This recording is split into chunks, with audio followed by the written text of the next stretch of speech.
Doctor Yunus সাহেব ভালো মানুষ, কিন্তু তার আশেপাশে কিছু পাগল উপদেষ্টারা আছে, তারা বলার চেষ্টা করছে যে নির্বাচনের জন্য আন্দোলন হয়নি।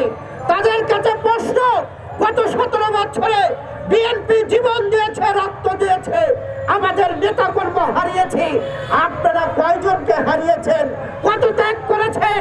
বিএনপি ত্যাগ করতে জানে, ভোগ করতে জানে না। অন্তর্বর্তী সরকারের ডাইনে এবং বামে আওয়ামী লীগ এবং ভারতের পেটার তারা ঘুরে বেড়াচ্ছেন, যার কারণে তারা জাতীয় নির্বাচন দিতে ভয় পাচ্ছেন।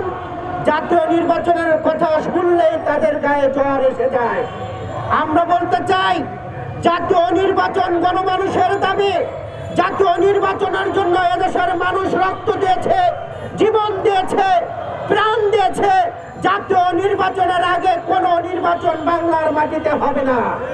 জাতীয় নির্বাচন করার আগে যারা অন্য নির্বাচনের স্বপ্ন দেখছেন, তাদের স্বপ্ন এদেশের আপামর জনতা নিয়ে আমরা ভেঙে চুরে চুরমার করে দেব।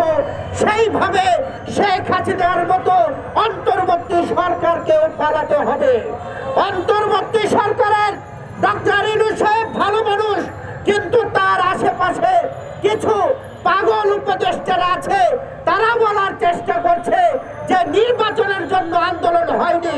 তাদের কাছে প্রশ্ন, গত 17 বছরে বিএনপি জীবন দিয়েছে, রক্ত দিয়েছে, আমাদের নেতাকর্মী হারিয়েছি, আপনারা কয়জনকে হারিয়েছেন, কত ত্যাগ করেছেন?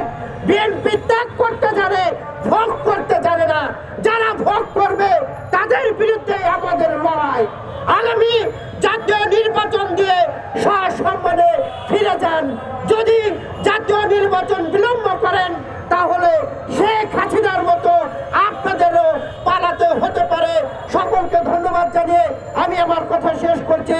দেখা হবে রাজপথে, কথা হবে স্লোগানে, হয় লাশ নয় ইতিহাস।